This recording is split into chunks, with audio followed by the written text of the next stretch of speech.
कांग्रेस विधायक अमीन पटेल ने महाराष्ट्र विधानसभा में अपनी बात कही।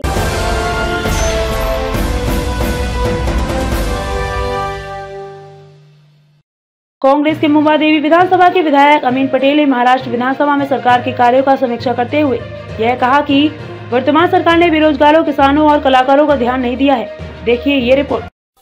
धन्यवाद अध्यक्ष महोदय।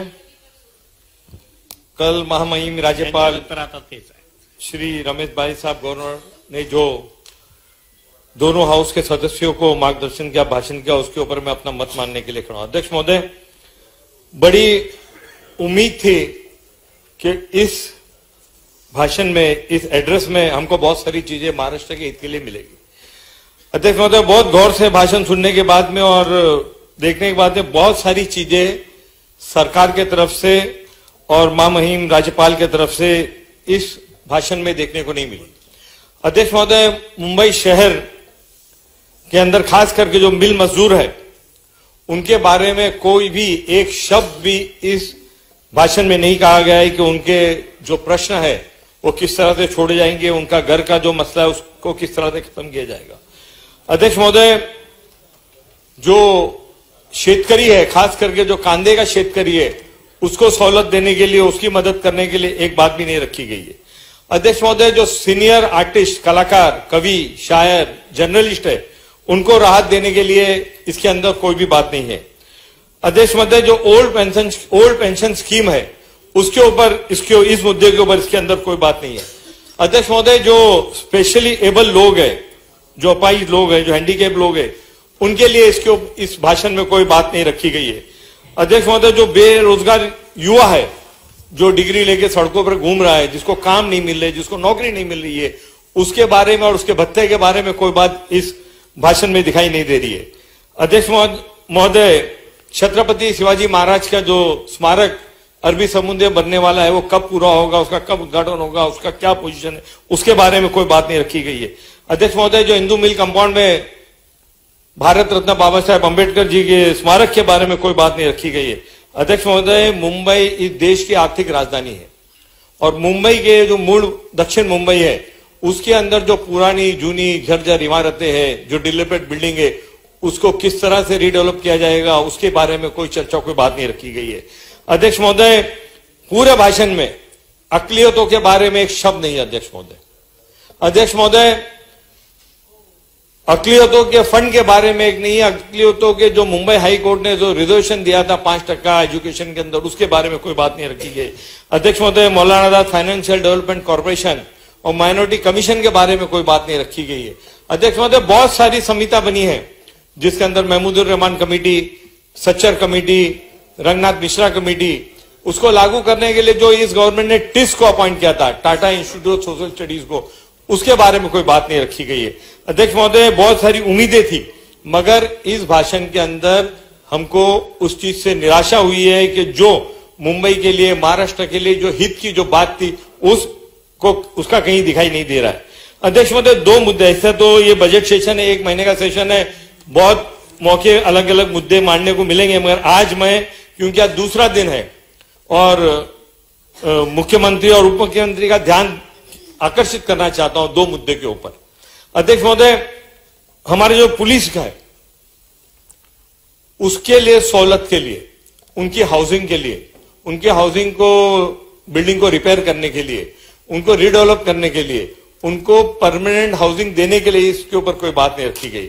अध्यक्ष महोदय, खास करके मुंबई के अंदर जो पुलिस जो रहते हैं, जो ऑफिसर्स और जो कांस्टेबल रहते हैं, अध्यक्ष महोदय, वो बहुत ही बुरी हालत में रहते हैं, उनकी बिल्डिंग की हालत बहुत जर्जर है।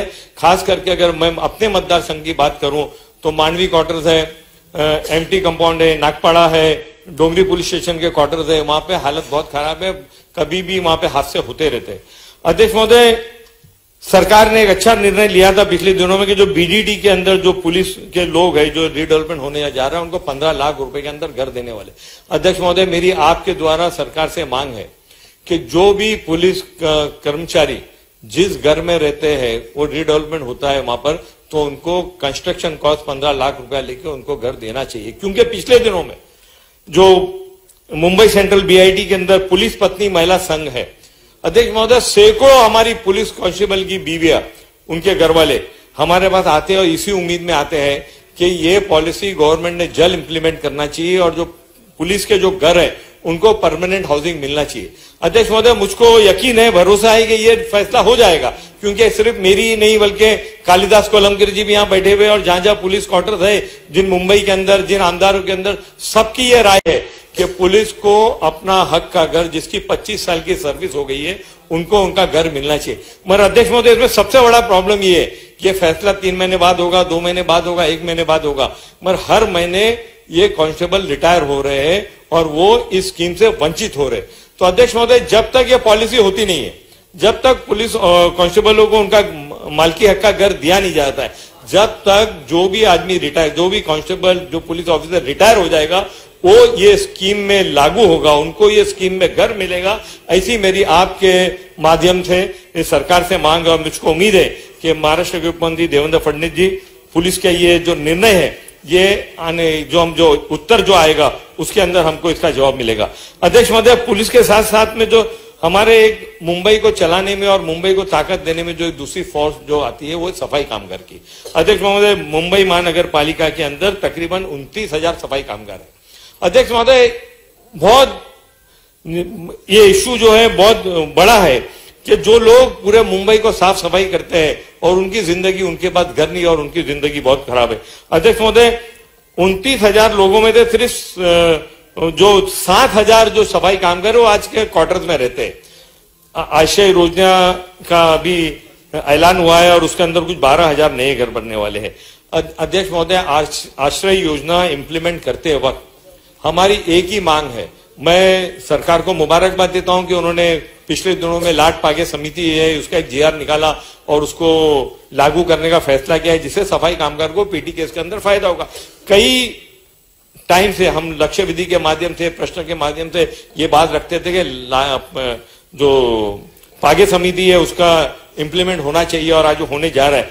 मगर अध्यक्ष महोदय, वो जीआर तो आ गया, मगर मुंबई महानगर पालिका को ये हिदायत देनी चाहिए, ये इंटीमेशन देना चाहिए कि जल्द से जल्द उसको लागू करे और जो पीटी केस के केस पेंडिंग है, जिन लोगों के पीटी केस की नौकरी मिलने वाली है, उनको टाइम बाउंड पीरियड में 3 महीने के अंदर उन सभी लोगों को नौकरी मिल जानी चाहिए।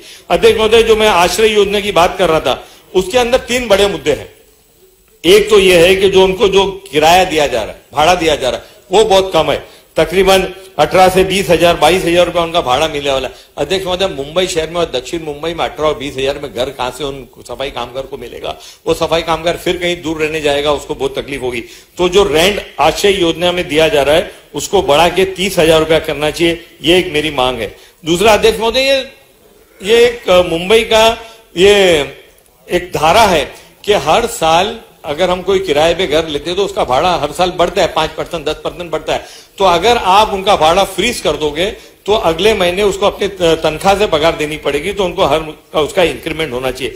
अध्यक्ष महोदय, 1986 में स्टेट गवर्नमेंट ने एक डिसीजन लिया था कि जो बाबा साहेब आंबेडकर आवास योजना, उसके अंदर सफाई कामगार को परमानेंट घर दिया जाएगा। अध्यक्ष महोदय, बहुत दिनों से मांग है कि मुंबई के अंदर जो सफाई कामगार है उनको उनका परमानेंट घर मिलना चाहिए। मेरी आपके माध्यम से सरकार से रिक्वेस्ट है कि बाबा साहब आंबेडकर आवास योजना, ये जो घर 12,000 बन रहे हैं और जो 7,000 लोग घर में रह रहे, उन सभी को इनकी मालकी हक का घर सरकार ने देना चाहिए, उसका फैसला जल्द से जल्द होना चाहिए। अध्यक्ष महोदय, इस अधिवेशन के अंदर सरकार को खास करके मुंबई के ऊपर, क्योंकि मुंबई इस देश की आर्थिक राजधानी है और मुंबई के लोगों को इसका बेनिफिट मिलना चाहिए। इतना टैक्स स्टेट गवर्नमेंट को, सेंट्रल गवर्नमेंट को जाता है, तो मुंबई के अंदर मुंबई के लोगों को, खास करके मूल मुंबई के जो लोग हैं, उनको इसका फायदा मिलना चाहिए। और ये 2-3 मुद्दे हैं, इसको इमीडिएटली सरकार ने ध्यान देना चाहिए। इस बात के साथ मैं अपनी बात खत्म करता हूं। धन्यवाद। जय हिंद। सम्माननीय राणे साहेब।